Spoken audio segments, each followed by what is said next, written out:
नमस्कार दोस्तों। आज है ज्योतिष एंड आपके रिश्तेदार कैसे पता करें कुंडली से।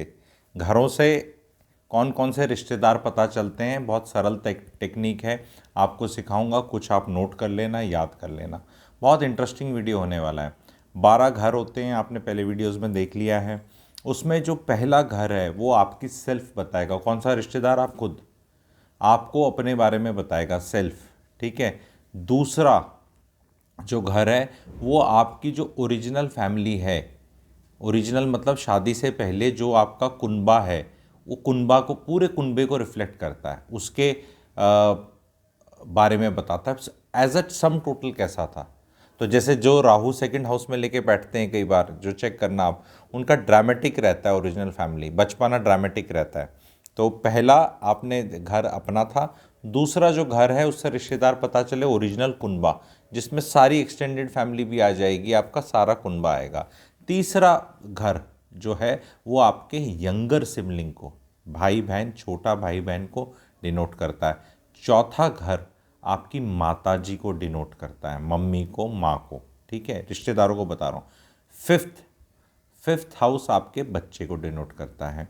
नॉर्मली बच्चे कह देते हैं, बट बड़ा बच्चा। ठीक है।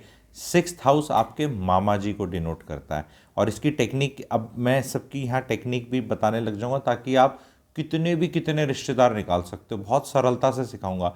अब सिक्स्थ हाउस से मामा जी कैसे निकले? क्योंकि वो फोर्थ हाउस से थर्ड हैं। तो फोर्थ हाउस को अगर हमने पहला रखा, फोर्थ, फिफ्थ, सिक्स्थ, तो थर्ड हो गए। तो थर्ड यंगर सिबलिंग का होता है। तो मम्मी का सिबलिंग जो होगा वो कौन? मामा जी। इस तरह हम देख सकते हैं आराम से। ठीक है। सातवां घर आपके स्पाउस का होता है, पति या पत्नी का। पति की कुंडली में पत्नी का होता है सातवां घर, और पत्नी की कुंडली में पति, और पति की कुंडली में पति। ठीक है। आठवां घर जो त्रिक हाउस और वो सब बोलते हैं, आठवां घर में रिश्तेदारी दिखती है किसकी? ससुराल पक्ष की। अब वो बोलेंगे आठवां घर ससुराल कैसे हुआ? बहुत इजी तरह से समझाता हूँ। नॉर्मली कोई इसको समझाता नहीं, इसलिए लोग याद नहीं रख पाते। टेक्निक बता रहा हूँ। फर्स्ट घर आप हैं, फर्स्ट घर मैंने शुरू में बताया आप हैं। फर्स्ट से सेकंड घर कौन है? आपका कुनबा। तो जो सातवां घर आपका स्पाउस है, तो स्पाउस के सातवां घर से सेकंड हाउस अगर काउंट करोगे, सेकंड, क्योंकि हमेशा ज्योतिष में याद रखना, जब भी हाउसेस काउंट होते हैं तो पहला वहां से काउंट करना पड़ता है। तो पहला हाउस सातवां हो गया, और सातवें से दूसरा हो गया आठवां। सरल टेक्निक समझ गए हम? तो आठवां घर आपका ससुराल का रहेगा। नौवां घर पिताजी का है। नवां घर पिताजी का है। बहुत लोग और जगह और ज्योतिष ये मिस्टेक करते हैं कि टेंथ को पिता का बोलने के लिए, उसको भी मैं क्लैरिफाई करूंगा यहाँ पे ज्योतिष में, और रीज़न भी बताऊंगा। ठीक है, कि टेंथ क्यों नहीं है। और इस लॉजिक से, जो मैं लॉजिक बताऊंगा उससे कई लोगों को टेंथ लगता है, कई ज्योतिष बोलते हैं, पर नाइन्थ ही है। गुरु का भी नाइन्थ है, और नाइन्थ पिताजी का भी है। ठीक है। टेंथ हाउस में अगर रिश्तेदारी देखेंगे तो पिताजी का कुनबा, पिताजी की जो और ओरिजिनल फैमिली है वो हो सकता है। अब लॉजिक के हिसाब से देखें तो मम्मी है, और मम्मी से सातवां घर, 10वां घर जो होता है सातवां होता है, तो वो पिताजी का होना चाहिए, है ना? क्योंकि आपसे सातवां घर आपकी पत्नी का था, तो आपके पिता का नाइन्थ कैसे हो सकता है? क्योंकि अगर मैंने मामा जी बताए तीसरे, तो यहाँ उस लॉजिक से लोग पिताजी कह देते हैं। बट फैक्ट ऑफ लाइफ ये, आपकी मम्मी का पति, वैसे बोलना नहीं चाहिए कैसे, लेकिन किसी की मम्मी का पति अलग हो सकता है पिता से। आप समझ रहे हैं? और सेम होने के बाद भी नेचर में अलग हो सकता है। आपके पिताजी कुछ हो सकते हैं और मम्मी के पति अलग नेचर के, सेम आदमी भी। तो हम नाइन्थ घर से ही देखते हैं। इस पे मैंने बहुत अपना दिमाग लगाया। इसमें ज्योतिष में इसमें थोड़ा सा वो है, कोई ये बोलता है, कोई बोलता है। आपको कौन सा तार्किक ज़्यादा लगा, बताएं। क्या एक इंसान जो किसी का पति और किसी का पिता है, इंसान सेम है, क्या उसका नेचर अलग हो सकता है? एज ए पिता अलग है और एज ए पति अलग है, होता है, आपको पता है। तो 9वें घर से पिता को देखेंगे, और 10वें घर से पिता के कुनबे को देखेंगे। 10वें घर से और क्या देख सकते हैं? 10वें घर से आप अपनी सास को भी देखेंगे। अब बोलेंगे सास कैसे हुई 10वें घर से? जी, 7वें से चौथा 10वां अब मैं बाद में चलते चलते सारे रिश्तेदार निकाल लेंगे हम इस तरह, ठीक है। एक तो पहले मोटे मोटे बता दिए, फिर सारे सारे रिश्तेदार इसी तरह निकाल लेंगे, ठीक है। तो 11वें घर से बड़ा भाई, 11वें घर से बड़ी बहन बड़ा भाई, एल्डर सिबलिंग, यंगर सिबलिंग था थर्ड हाउस से, और 11वें घर से, ये हमें पता होना चाहिए। जैसे कि भी ये वाली रिपोर्ट में ये होगा, ये होगा, ठीक है। अब 12वें घर से रिश्तेदार कौन सा होगा? 12वें घर से होंगी दादी। दादी क्यों? क्योंकि 9वें से चौथी हैं, लॉजिक। नहीं तो लोग सीधा सीधा ऐसे बताते हैं 12वें घर से। अब मैं बाकी सारे रिश्तेदारों के कॉम्बिनेशन डिस्कस करते हैं, ठीक है। 5वां घर मैंने आपको बताया था कि किसका है? बच्चे का। लेकिन 5वां घर से दादाजी भी देखे जाते हैं। अब दादाजी क्यों देखे जाएंगे भी 5वें घर से? 5वें घर से दादाजी इसलिए देखे जाएंगे क्योंकि 9वें से 9वें हैं वो।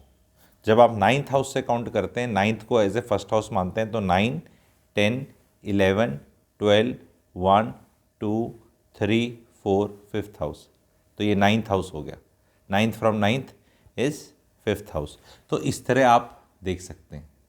अगर आप देखेंगे कि बहू को देखना है, बड़े बहू को अगर आपको देखना है, तो 5वें से 7वां कौन सा हो जाएगा? 11वां घर, ऑपोजिट। तो बड़ी बहू कैसी रहेगी आपकी? 11th house.